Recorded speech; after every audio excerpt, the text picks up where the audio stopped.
সংসারের থেকে সুখ পেতে গেলে এবং সুখটা খুঁজে নিতে গেলে সব থেকে বড় প্রয়োজন হচ্ছে মনের একটা প্রশান্তি।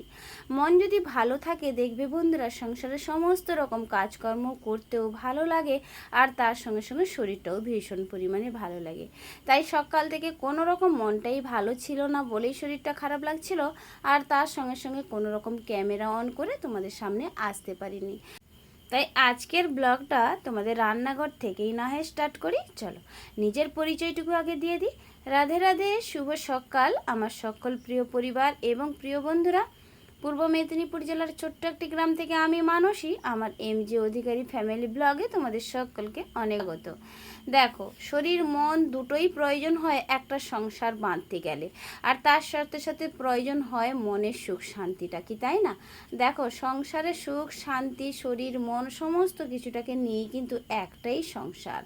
আচ্ছা, সে যাই হোক, আজকের দিনটা হচ্ছে শুক্রবার, আর এখন বাজে ঘড়ির কাঁটা পুরো 10টা, মানে 10টা থেকেই এখন থেকেই তোমাদেরকে সাথে নিয়ে আমার ব্লগটাই শুরু করলাম। অন্যান্য দিনের মতো আজও চলে এসেছি সেই পেপার দিয়ে উনুনটা ধরানোর জন্য। কেন কি পাতার কিন্তু একদম ফুরিয়ে গেছে। তবে ফুরিয়ে গেছে বলাটা একদম ভুল, আমাদের কিন্তু হাজব্যান্ড অনেকগুলো পাতা কিন্তু একটা গাছ থেকে পেড়ে নিয়ে এসেছিলো, মানে ওই যে তালপাতা কিন্তু অনেকটাই করে জ্বালানি বেরিয়ে যায়। তাই কয়েকদিন ধরে বৃষ্টি হচ্ছিল বলে পাতাগুলো কোনোরকমভাবে কাটতে পারেনি। আজকে তাই বলেছিলাম যে পাতাগুলো না হয় আজকেই কেটে ফেলো। তাই বলছিল যে হ্যাঁ, চান করতে যাওয়ার আগে সমস্ত রকম পাতা আজকে কেটেই ফেলবো। তবে আজকে কোনো রকম বৃষ্টিও হয়নি, আর ওই পাতাগুলো কেটে যদি একটু শুকনো করে রাখা যেতে পারে তাহলে বেশ আমার উনুন ধরাতে বেশ সুন্দর কাজেই লাগবে। তাই বলে দিয়ে আমি দেখো পেপার দিয়ে উনুনটা ধরিয়ে আবার দেখো ডাল একদিকে ভাত বসিয়ে দিয়েছি। তবে আজকে শুক্রবার জানো তো, আজ মানে বহুদিন বলতে পারো বহুদিন বছর পরেও আজকে কোনো রকম সবজি রান্না করলাম না, কেবলমাত্র সিম্পল দুটো আলু সেদ্ধ দিয়েছি, তার সঙ্গে সঙ্গে একটু ডাল করে নিয়েছি। সবজি সেরকম কিছু ছিল না। আর আজকে শুক্রবার, কালকে হচ্ছে আমাদের শনিবার, হাটবার আছে, ওখান থেকেই সবজি আনা হবে। তাই এক একদিন ইচ্ছে হয় ডাল আলু সেদ্ধ খেতে, কিন্তু ভীষণ পরিমাণে ভালোই লাগে। তাই নিজের একটু রুচি বা মর্জি অনুপাতে ডাল আলু ভাতে করে নিয়েছিলাম। খাওয়ার সময় দেখি নিজেরই খেতে অসুবিধে হচ্ছিল দেখে না গ্যাসেই আবার একটু বড়ি ভাজাও করে নিয়েছিলাম। বড়ি ভাজা করে ডাল আলু সেদ্ধ দিয়ে ভাত খেয়ে বেশ মজা বা তৃপ্তিদায়ক করে খেয়ে নিয়েছিলাম। সকালবেলা থেকে কোনো রকমভাবে খাওয়াটা ঠিক হয়নি, মনটাও ভালো ছিল না বলে যেন ভালোই লাগছিল না খাওয়া দাওয়াটা করতে। তাই বড় জায়ের সঙ্গে বসে একটু চা খেয়ে নিয়েছিলাম, আর হাতে করে দু এক গাল মুড়ি খেয়েছিলাম, সেটা না খাওয়ারই মতো বললে চলে। তাই আলু সেদ্ধ ডাল দিয়ে কিন্তু বেশ তৃপ্তি করে খেয়ে ফেলেছিলাম। তো খেয়ে দিয়ে এখন চললাম নিজের কাজের জন্য। দেখো, খেয়ে দিয়ে যে একটু রেস্ট করব, শান্তি বা শরীরেরটা একটু রেস্ট করব, সেটুকুনি আমাদের কিন্তু পর্যায়ে নেই। সামান্য পরিমাণে টাকা ইনকামের করতে গেলেও আমাদের এইভাবেই কিন্তু ছুটে যেতে হয়।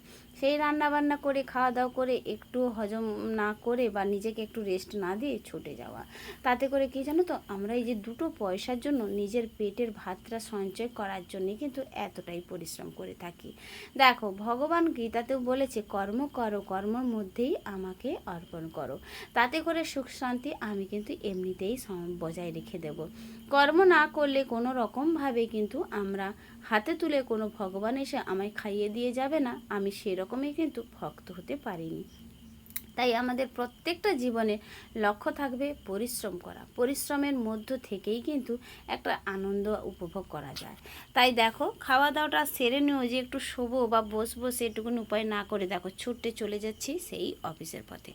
এসে পড়েই কোনো হাতের বিরাম নেই, আর মেন্টালিটিরও ঠিক নেই।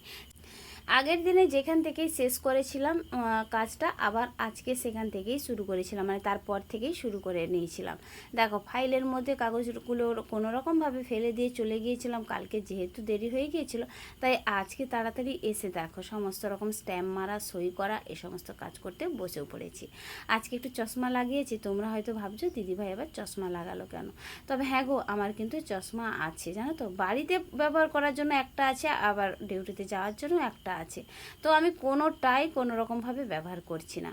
তো এই কয়েকদিন হলো জানো তো, এই কাজ করার জন্য আমি একটু চোখের চশমাটা লাগিয়ে নিচ্ছি, কেন কি অনেকটাই সমস্যা হচ্ছে চোখের মধ্যে। আচ্ছা চলো, কাজটা করতে করতে আগের দিনে সুন্দর সুন্দর দিদিভাইদের সুন্দর সুন্দর কমেন্টের উত্তরগুলো একটু দিয়ে দিই। লিপিকা দাস দিদিভাই কমেন্ট করে বলেছিল, তোমার মতো আমারও কপালটা খারাপ, আমারও ভগবান কোনো রকম সন্তান দিচ্ছে না গো। তো দিদিভাই চিন্তা করো না, আমি তো ভগবানের কাছে সবসময় যেন প্রার্থনা করি যে আমার মতো কপাল যেন না আর পৃথিবীতে কারোরই হয়। তুমি দেখবে আমি তোমাকে বললাম তোমার অবশ্যই সন্তান হবেই। আর তুমি ভগবানের উপরে ভরসা রাখো, তুমি মা ডাক অবশ্যই শুনতে পাবে। আমি হয়তো শুনতে পাবো না, কারণ আমি জানি আমার সমস্যাটা কোথায়। তো আমি ভগবানের কাছে আবারও তোমার জন্য অনেকবার প্রার্থনা করছি, তুমি অবশ্যই সন্তানের মা হও। চলো, ওইদিকে অফিস থেকে বেরোবো ভাবছিলাম, বৃষ্টিটা চলে এসেছিল। তাই দেখো কাঁচের মধ্যে ছিলাম, বুঝতে পারছিলাম না, তাই এসে একটু ভালো করে দেখিয়ে দিলাম কি হারে বৃষ্টিটা হচ্ছে। আর এইভাবে যদি আমরা বেরিয়ে যাই পুরোটাই কিন্তু ভিজিয়ে যাব।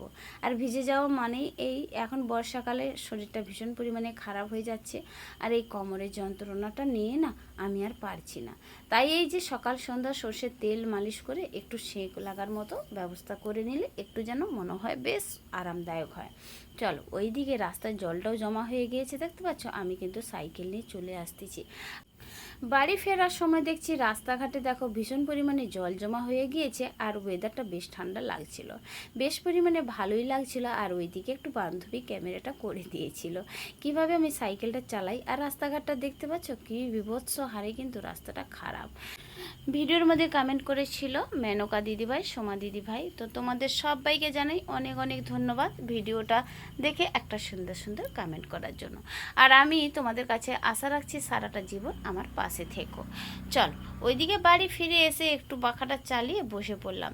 কেন কি ওইদিকে দেখো জানালাটা খুলে দিলাম, এখনও পর্যন্ত সন্ধে হয়নি, সন্ধে দেখাতে এখনও আধ ঘন্টার মতো বাকি আছে। তাই একটুক্ষণ সময় বসে রেস্ট করে তারপরে সন্ধে দেখাতে যাব। সাইকেল রানিং করে এসে না বীভৎস পরিমাণে শরীরটা দুর্বল লাগে, তার সঙ্গে সঙ্গে পায়ের যন্ত্রণাটাও হয় গো।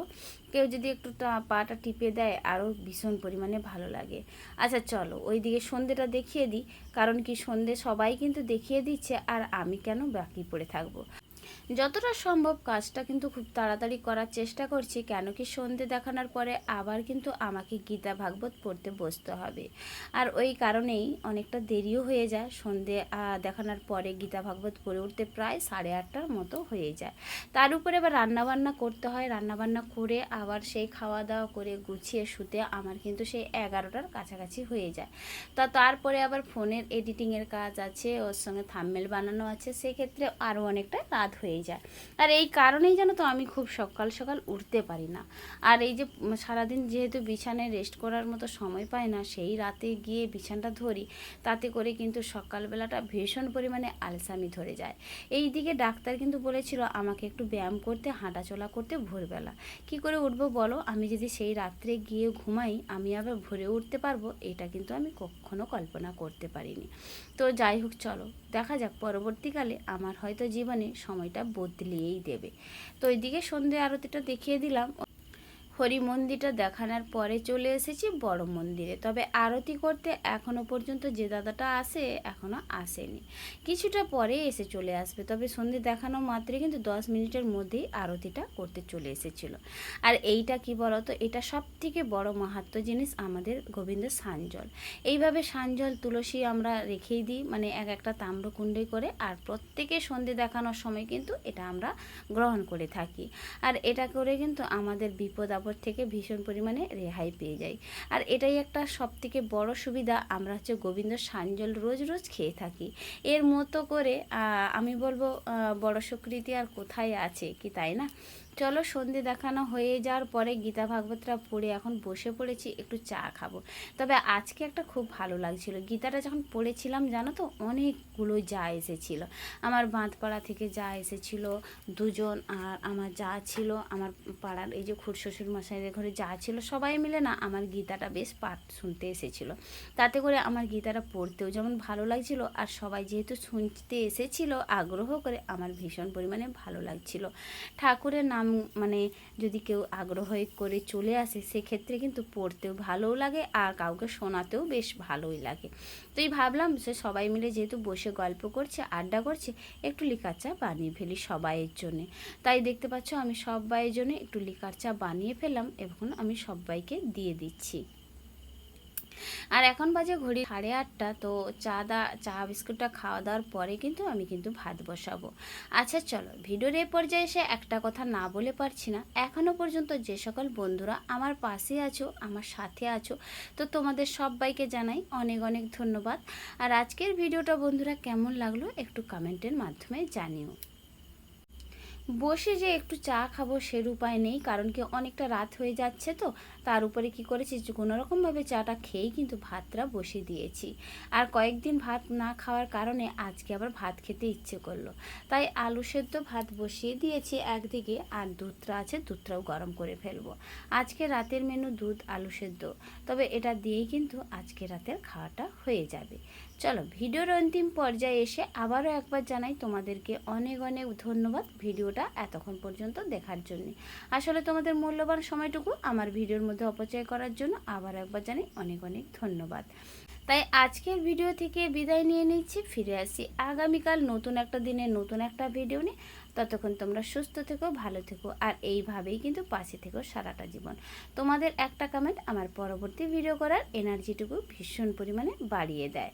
তাহলে চলো, আজকের মতো টাটা, রাধে রাধে।